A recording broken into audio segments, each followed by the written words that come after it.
Relato del Dr. Frankenstein, capítulo 7. Al regresar a Ingolstadt, encontré una carta de mi padre. Ginebra, 12 de mayo de 1700.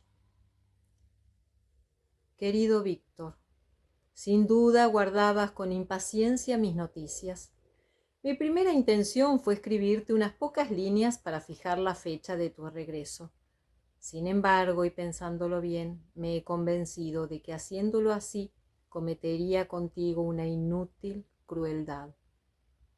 Ciertamente te hubiera sorprendido mucho al esperar que te recibiéramos con júbilo y alegría y hallar en cambio una casa sumida en el llanto y el dolor. Ay, querido Víctor, ¿cómo comunicarte la terrible desgracia que ha caído sobre nosotros? El tiempo que has permanecido ausente no puede haberte vuelto indiferente a nuestras penas y nuestras alegrías. ¿Por qué, tras una separación tan prolongada, debo causar a mi hijo esta pena? Desearía poder prepararte para que recibieras mejor la terrible noticia, pero sé que es imposible. Ya puedo ver cómo tus ojos recorren con celeridad las líneas buscando las palabras que te la revelarán. William ha muerto. Aquel ángel de dulzura cuya sonrisa caldeaba y llenaba de gozo mi anciano corazón. William, alegre y cariñoso al mismo tiempo, ha sido asesinado. No trataré de consolarte. Me limitaré a narrarte las circunstancias en las que se produjo tan terrible tragedia. El pasado jueves 7 de mayo, tus dos hermanos menores, mi sobrina y yo, fuimos a dar un paseo por Plainpalais. La tarde era magnífica, tranquila y templada, y por eso nos alejamos más de lo habitual. Cuando nos dispusimos a regresar, comenzaba a anochecer. Entonces nos dimos cuenta de que William y Ernesto, que corrían delante de nosotros, habían desaparecido de nuestra vista. Nos sentamos en un banco para esperar que regresaran. Ernesto llegó enseguida y nos preguntó si habíamos visto a su hermano. Nos dijo que habían estado jugando juntos, que William se había ocultado y que tras haberlo estado buscando inútilmente, él había decidido regresar a nuestro lado. Esto nos intranquilizó mucho. Estuvimos buscándolo de nuevo hasta que anocheció por completo. Entonces Elizabeth sugirió la posibilidad de que el niño hubiera regresado solo a casa. Pero, ay, tampoco pudimos encontrarlo allí. Volvimos a los lugares que ya habíamos registrado, provistos ahora de antorchas, puesto que no hubiera podido descansar un solo momento sabiendo que nuestro querido chiquito se había extraviado y estaba indefenso, expuesto al frío y a la humedad de la noche. Elizabeth se hallaba también muy inquieta. Por fin, alrededor de las 5 de la madrugada, encontré al pequeño, que el día anterior respiraba todavía lleno de vida y salud, tendido sobre la hierba, pálido e inanimado, con la garganta cruzada por las huellas de los dedos asesinos. Lo trasladamos a casa. Adivinando la terrible noticia por el dolor que traslucía mi rostro, Elizabeth quiso ver el cadáver. Traté de disuadirla, pero como seguía insistiendo, tuve que dejarla entrar en la habitación donde reposaba. Lo examinó detenidamente. Se fijó en su garganta y retorciéndose las manos exclamó: «Dios mío, han matado a mi querido pequeño». Perdió el conocimiento y nos costó mucho reanimarla, pero cuando volvió en sí fue tan solo para lamentarse con lágrimas amargas. Me dijo que la noche anterior William le había pedido que lo dejara llevar una cadenita con una valiosa miniatura, recuerdo de su madre. La joya había desaparecido. No cabía duda de que ese fue el móvil que empujó al criminal a cometer su despreciable asesinato. Hasta el día de hoy no hemos podido encontrar ninguna pista, pero la investigación prosigue sin descanso, aunque lamentablemente esto no podrá devolverle la vida a nuestro pequeño William. Regresa pronto, querido Víctor. Solo tu presencia podrá consolar a Elizabeth. La pobre muchacha no cesa de llorar acusándose injustamente de la atroz tragedia con unas palabras que me destrozan el corazón. Somos muy desdichados. ¿No es razón suficiente para que vengas a traernos el consuelo de tu presencia? Agradezco a Dios, Víctor, el no haber permitido que tu madre viviera para ser testigo de la horrible muerte que han dado al más joven de sus hijos. Regresa, Víctor, y no albergues pensamientos de venganza hacia el infame asesino. Llena tu corazón de paz y cariño para ayudarnos a curar nuestras heridas en vez de irritarlas todavía más. Reúnete con nosotros en nuestro duelo, hijo mío, pero hazlo con dulzura y afecto para aquellos que te quieren, y no traigas contigo el odio por tus enemigos. Tu apenado padre que te ama, Alphonse Frankenstein.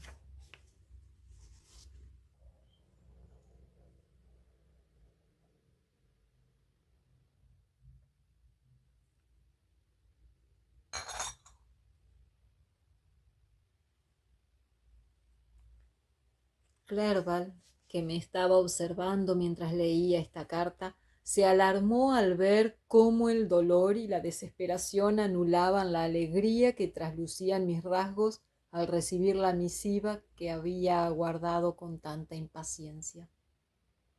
La dejé sobre la mesa y oculté el rostro entre las manos. Mi querido Frankenstein, exclamó al ver mis lágrimas de dolor. ¿Es preciso que siempre seas tan desdichado? Cuéntame, amigo mío, ¿qué ha sucedido? Le indiqué con gestos que leyera la carta mientras paseaba de un lado a otro del cuarto, presa de la mayor desesperación. A medida que iba avanzando en su lectura fue comprendiendo mi desgracia y las lágrimas resbalaron también por las mejillas de mi amigo. Por desgracia no puedo ofrecerte ningún consuelo, dijo. Esta desdicha es irreparable. ¿Qué piensas hacer ahora? Regresar de inmediato a Ginebra. Acompáñame, Henry. Alquilaremos unos caballos.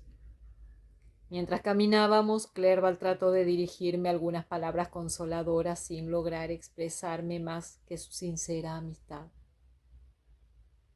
Pobre, pobre William, decía.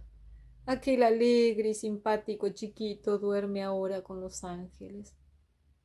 Quienes lo conocimos alegre y lleno de vida no podemos sino lamentar una muerte tan horrenda. Morir de esa manera, notar en la garganta la fatal opresión de los dedos asesinos, los dedos de un hombre doblemente criminal, puesto que ha destruido a un inocente radiante. Pobre niño.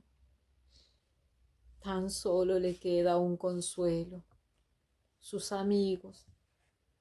Los que lo quisieron lloran apesadumbrados mientras él ha alcanzado ya el eterno descanso. Nunca conocerá la angustia, sus penas terminaron para siempre. La tierra húmeda y fría cubrirá su dulce cuerpo, pero no sufrirá. Por lo tanto, no debemos sentir piedad por él, puesto que es mejor reservarla para los pobres que lo han sobrevivido y lloran con amargura. Así habló Clerval mientras caminábamos por las calles de Ingolstadt. Sus palabras se grabaron en mi alma y pude recordarlas más tarde en mi triste soledad. Los caballos estuvieron listos enseguida. Subí al vehículo y me despedí de mi querido amigo. El viaje fue terrible y triste. Había querido partir enseguida porque estaba impaciente por consolar a mis seres queridos que sufrían tanto y por darles mi apoyo. Pero cuando fuimos acercándonos a mi ciudad natal, ordené que los caballos aminoraran la marcha. Apenas si podía soportar el cúmulo de sentimientos que iban despertando en mí. Reviví en mi imaginación escenas familiares de mi infancia.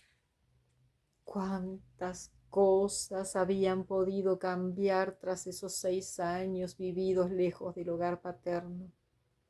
De repente se había producido un suceso estremecedor, pero miles de ínfimos acontecimientos podían haber transformado mucho la fisonomía de mi casa, y aunque la variación fuese imperceptible, podía ser también definitiva. El miedo se adueñó de mí. Temía ahora aproximarme a mi hogar aguardando miles de males inesperados y sucesos indefinibles que me causaban terror. Me detuve 2 días en Lausanne en ese doloroso estado de ánimo. Contemplaba las plácidas aguas del lago. A mi alrededor todo estaba en la calma y los montes coronados por la nieve, aquellos palacios de la naturaleza, no habían experimentado el menor cambio. Poco a poco, el maravilloso espectáculo mejoró mi alma atormentada y pude por fin decidirme a continuar el viaje. El lago se extendía hasta las proximidades de Ginebra. Pronto pude ver con claridad las sombrías laderas de Jura y la refulgente cima de Mont Blanc. Entonces lloré como un chiquito. Amadas montañas, pensé, hermoso lago. ¿Cómo van a recibir al hijo que regresa a ustedes? Sus cumbres centellean, el cielo y el agua son azules. ¿Quieren prometerme la paz o hundirme más todavía en mi dolorosa desolación? Temo, amigo mío, que le resulte tedioso el relato de todas estas circunstancias preliminares. Pese a todo, fueron días de relativa felicidad y casi puedo experimentar cierto placer al evocarlas. Mi tierra, mi hermosa y querida tierra. ¿Quién que no haya nacido sobre su amado suelo puede sentir el placer que yo experimenté al hallar de nuevo sus montañas y en especial su maravilloso lago? Sin embargo, a medida que iba acercándome a la casa de mi padre, la pena y el temor volvieron a invadirme. Anochecía, y cuando apenas distinguía la silueta de las montañas, me sentí todavía más desdichado. El paisaje nocturno me parecía la escena y el decorado para una maléfica representación. Sentí de repente la oscura sensación de que estaba condenado a ser el más desdichado de los seres humanos. Aquel presentimiento profético no fue, ay de mí, más que la pura verdad, e iba a convertirse en realidad en todos sus detalles. Hasta entonces no había sufrido más que una milésima parte de las angustias y los sufrimientos que iban a arrojarse sobre mí. La noche había caído por entero cuando llegué a los alrededores de Ginebra. Las puertas de la ciudad estaban cerradas y tuve que pasar la noche en Sécheron, poblado situado a una media legua de la capital. El cielo se hallaba sereno y como no me creía capaz de descansar lo más mínimo, me dispuse a visitar el lugar donde el pobre William había sido asesinado. Al no poder atravesar Ginebra, me vi obligado a cruzar el lago en barca para llegar a Plainpalais.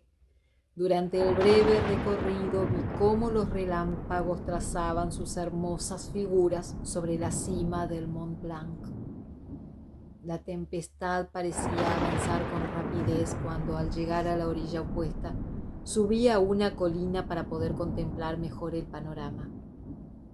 La lluvia empezaba a caer, el cielo iba cubriéndose de nubes y las gruesas gotas se convirtieron pronto en un auténtico diluvio. Me levanté del banco en el que me había sentado. La oscuridad se hacía por minutos más impenetrable y mientras la tormenta llegaba a su máxima violencia, el trueno estalló súbitamente sobre mi cabeza con rugido ensordecedor. Sus ecos fueron repitiéndose en las laderas de los montes jurásicos y de los Alpes. Fulgentes relámpagos me enceguecieron e iluminaron el lago, dándole el aspecto de una inmensa pradera incendiada. Luego, durante unos minutos, todo quedó envuelto en la mayor oscuridad hasta que mis ojos se acostumbraron a las tinieblas. Como es habitual en Suiza, la tormenta había estallado a la vez en distintos lugares. Su punto de mayor actividad se encontraba al norte de la ciudad, sobre la parte del lago que se extiende entre la colina de Bellerive y el poblado de Coppet. Otro núcleo tormentoso encendía sus pálidos resplandores sobre el Jura, mientras que un tercero iluminaba y oscurecía a intervalos al este del lago el escarpado monte conocido comúnmente como La Mole. Iba caminando a buen ritmo, admirando la tormenta a la vez hermosa y terrible. La noble lucha de las fuerzas naturales que se habían desencadenado en el cielo me exaltaba. Junté mis manos y exclamé: William, hermano mío, estos son tus funerales. Apenas pronunciadas estas palabras, divisé en la oscuridad una silueta que surgía de un bosquecillo próximo al lugar donde me hallaba. Permanecí inmóvil, mirando fijamente la insólita aparición. No cabía duda. Un relámpago la iluminó de nuevo, revelando con claridad sus rasgos, su gigantesca estatura, la deformidad de su cuerpo, mucho más horrendo que todo lo que existe en la naturaleza. Me demostraron al instante que se trataba del repulsivo y miserable demonio a quien yo había creado y dado vida. ¿Pero qué estaba buscando allí? ¿Era posible? Me estremecí con solo pensarlo, que fuera él quien hubiese asesinado a mi hermano. No bien se me ocurrió esa idea, me convencí de su veracidad. Mis dientes castañetearon y tuve que buscar apoyo en un árbol para no caer. La silueta se alejó con rapidez de mí y fue a perderse entre las tinieblas. Indudablemente, ningún ser humano normal hubiera hecho el menor daño a un niño tan hermoso. Sí, él era su asesino, no me cabían dudas. El mero hecho de que la idea hubiese despertado tan espontáneamente en mí era una prueba de ello. Quise perseguir a aquel monstruo, pero me di cuenta enseguida de que no tenía la más mínima posibilidad de alcanzarlo, puesto que un rayo me permitió verlo trepando entre las rocas por la abrupta ladera del monte Salève, que se halla al sur de Plainpalais, y muy pronto pude ver cómo alcanzaba la cima y desaparecía. Permanecí en aquel lugar. El trueno ya no resonaba, pero la lluvia seguía cayendo y la oscuridad se hizo todavía más profunda. Recordé los sucesos que tanto había querido olvidar. Evoqué las etapas que precedieron a la creación del engendro, su aparición cerca de mi cama y su brusco alejamiento. Habían pasado ya casi 2 años desde que aquello había sucedido. ¿Sería aquel su primer crimen? ¡Ay de mí! Eché al mundo una criatura horrenda y depravada que sentía placer haciendo el mal a los demás. Cada vez estaba más convencido de que el monstruo había sido el asesino del más joven de mis hermanos. No tengo palabras para expresar la angustia que sufrí en el transcurso de aquella noche siniestra. Permanecí a la intemperie, calado hasta los huesos y tiritando de frío. Pero mi imaginación llena de escenas de horror y desesperación me hacía insensible al mal tiempo. En mis divagaciones consideraba aquel engendro con el que había afligido a la humanidad, a aquel ser repulsivo al que involuntariamente había concedido el poder de cometer los actos más horrendos, como el reciente asesinato de mi hermano. Consideraba a aquel vampiro como una encarnación repugnante de mi propia alma, destinada a destrozar aquello que más quería. Por fin comenzó a amanecer. Me puse en camino hacia la ciudad, cuyas puertas ya debían de estar abiertas, y me dirigí al hogar de mi padre. Primero pensé en revelar cuanto sabía sobre la muerte de William y su presunto autor, para que de inmediato emprendieran su búsqueda. Pero cambié de idea cuando reflexioné sobre todo lo que tendría que explicar. ¿Qué pensarían al oírme decir que había encontrado a medianoche y en la ladera de una montaña inaccesible a una criatura monstruosa que yo había creado en la soledad de mi laboratorio? Pensé en la fiebre que se había apoderado de mí tras el famoso acontecimiento, fiebre nerviosa que sin duda haría que mi relato, ya increíble de por sí, fuese considerado como la pesadilla de un demente. Me dije que si alguien me relatara algo parecido, no podría evitar creer que estaba loco. Además, aunque lograra convencer a mi familia de la autenticidad de tales hechos, debía tener en cuenta que las características del monstruoso ser le permitirían escapar con facilidad a cualquier persecución. En efecto, existía alguien con habilidad y valor suficiente como para habérselas con una criatura que trepaba en plena noche por las laderas casi verticales del monte Saleh. Estas consideraciones me hicieron llegar a la conclusión de que era preferible callar. Hacia las 5 de la madrugada llegué a casa de mi padre. Ordené a los sirvientes, que se hallaban ya levantados, que no despertaran a nadie, puesto que esperaría en la biblioteca que llegara la hora en que solían hacerlo. Aquellos 6 años habían transcurrido como un sueño, interrumpido bruscamente por el horrendo drama. Me encontraba en el lugar donde mi padre me había abrazado por última vez antes de mi partida hacia Ingolstadt. Querido y venerado padre, por fortuna Dios había querido conservármelo. Contemplé la pintura colgada sobre el hogar. Había sido encargada expresamente por él y representaba a Carolina Beaufort, mi madre, postrada en actitud de desesperación ante el féretro de su padre. Su indumentaria era rústica y la palidez cubría sus mejillas. Sin embargo, emanaba de su figura un aire de dignidad, una belleza que impedía incluso sentir piedad. Apoyada en el cuadro, una miniatura de William me arrancó, en cuanto la vi, ardientes lágrimas. En aquel momento entró Ernesto. Había oído el ruido producido por mi llegada y se vistió con la mayor celeridad para acudir a darme la bienvenida. Me transmitió la alegría que experimentaba al verme de nuevo, pero sus palabras estaban llenas de tristeza. Bienvenido, querido Víctor, dijo. Lamento que tu llegada no se haya adelantado unos meses.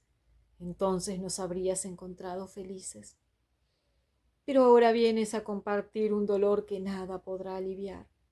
Espero al menos que tu presencia mitigue el sufrimiento de nuestro padre, pues el suceso lo ha afectado enormemente y está muy desmejorado. Desearía también que pudieras consolar a nuestra pobre Elizabeth y convencerla de que se está acusando sin motivo y torturando en vano. Pobre William, lo queríamos tanto y estábamos todos tan orgullosos de él. Las lágrimas resbalaban sin control por sus mejillas y se apoderó de mí una mortal desesperación. Hasta entonces la tristeza de mis seres queridos había llegado a mí solo de una forma abstracta. La realidad me afectó como si se tratara de un desastre nuevo y no menos terrible. Traté de consolar a Ernesto y le supliqué que me hablara de mi padre y de Elizabeth. Ella es quien más necesita tu consuelo, me dijo. Cree haber sido la causante del asesinato del niño y esto la atormenta de modo insufrible. Aunque ahora, como han descubierto ya al asesino. ¿Han descubierto al asesino? ¡Cielo santo! No es posible. ¿Quién ha sido capaz de detenerlo? Eso es tan difícil como intentar encerrar al viento o detener un torrente utilizando un dique hecho de frágiles cañas. Anoche mismo lo vi y estaba libre. No comprendo nada de lo que dices, respondió Ernesto con visible asombro. Pero la detención del culpable ha hecho más dolorosa todavía nuestra desgracia. Al principio nadie quiso creerlo. Elizabeth se niega todavía ahora a admitirlo. Es realmente difícil para quienes conocemos a Justin Moritz, tan dulce y tan afecta a nosotros, aceptar que haya podido de pronto ser capaz de tan horrendo crimen, de tan abominable asesinato. Justin Moritz, pobre muchacha. ¿Es a ella a quien acusan? Pero es una locura. Todos debieran comprenderlo. Sin duda nadie podrá creer algo semejante. Al comienzo fue así, nadie quiso creerlo. Pero existen ciertos detalles que nos han forzado a aceptar los hechos. Por otro lado, su comportamiento fue tan desconcertante que contribuyó mucho a acusarla. Me parece que no existe ya ninguna duda. Además, será juzgada hoy mismo y podrás convencerte con tus propios ojos. Me contó que la madrugada en que descubrieron el cadáver de William, Justine se había encontrado mal y se había visto obligada a guardar cama durante algunos días. Poco tiempo después, mientras una sirvienta ponía en orden los vestidos que la muchacha llevaba el día del crimen, había hallado casualmente en un bolsillo el broche con la miniatura que representaba a la madre de Elizabeth, cuyo robo parecía ser el móvil del asesinato. Esta sirvienta le había mostrado el retrato a otra muchacha de servicio que, sin decirnos nada, se lo entregó al juez. Luego, como es lógico, Justine fue detenida y cuando supo de qué se la acusaba, la pobre pareció totalmente confundida, lo que no hizo sino incrementar las sospechas que habían caído sobre ella. Todo aquello me pareció muy extraño y Ernesto no logró hacerme cambiar de opinión. Respondí enfurecido: «¡Pero están equivocados! Yo sé quién es el auténtico asesino. Justine, pobre muchacha, es inocente». En aquel preciso instante mi padre entró en la biblioteca. Advertí que tenía el dolor impreso en sus rasgos. Pese a todo, trató de recibirme con cierta alegría, y después de haber intercambiado nuestros entristecidos saludos, él hubiera iniciado, sin duda, un tema distinto del que nos había absorbido hasta aquel instante, si Ernesto no hubiese observado. «Cielos, papá, Víctor dice conocer al asesino de nuestro William». «Sí, también nosotros lo conocemos», respondió mi padre. «Ah, mejor hubiera sido no salir nunca de mi ignorancia que verme obligado a descubrir que tal depravación e ingratitud podían ocultarse en alguien a quien yo estimaba tanto». «Querido padre, dijo. Estás en un error. Justine es inocente. Si eso es cierto, hijo mío, lo que deseo con todo mi corazón, Dios quiera que no la consideren culpable. Hoy mismo será juzgada y espero, sí, espero con todas mis fuerzas que salga absuelta. Estas palabras lograron tranquilizarme un poco. Yo estaba absolutamente convencido de que Justine, como cualquier otro ser humano normal, era por completo incapaz de cometer una acción tan monstruosa. Por lo tanto, no temía en absoluto que fuera posible presentar ante el tribunal una prueba positiva suficiente para condenarla. Por otra parte, he dicho ya que a mi entender era inútil relatar en público mi historia, pues lo que contenía de horrendo, de inhumano y de fantástico haría que cualquier jurado la considerara fruto del delirio sufrido por un loco.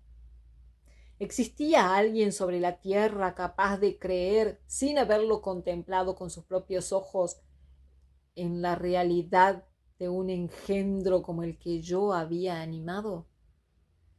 Elizabeth se unió pronto a nosotros. Había cambiado mucho desde que nos separamos. El transcurso del tiempo la había dotado de un encanto que superaba ampliamente a la gran belleza que ya poseía en su infancia.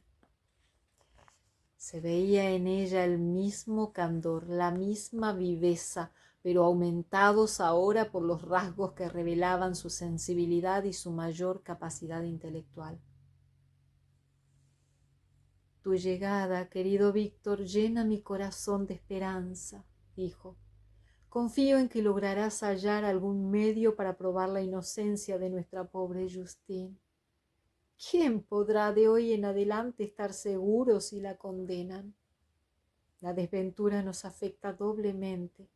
No solo nos han arrebatado a nuestro adorado chiquito, sino que ahora estamos a punto de perder del modo más cruel todavía a esta muchacha a la que quiero sinceramente. Si es condenada, jamás podré gozar ya en este mundo de ninguna alegría. Pero no será así. Estoy convencida de que algún día podré volver a ser feliz pese a la muerte de nuestro pobre William. La joven es inocente, Elizabeth, amada mía, dije, y podremos probarlo. No temas, deja que la seguridad de que será absuelta calme tus temores. Qué bueno y generoso eres, murmuró. Los demás la creen culpable y esto me apena mucho, tanto más cuanto que estoy convencida de su inocencia. Me desespera asistir impasible al grave perjuicio que le estaban ocasionando. Querida sobrina, dijo mi padre, seca tus lágrimas. Si, como crees, Justine no es culpable, confía en la justicia de nuestras leyes y en que pondré todo mi esmero en anular toda sospecha de parcialidad.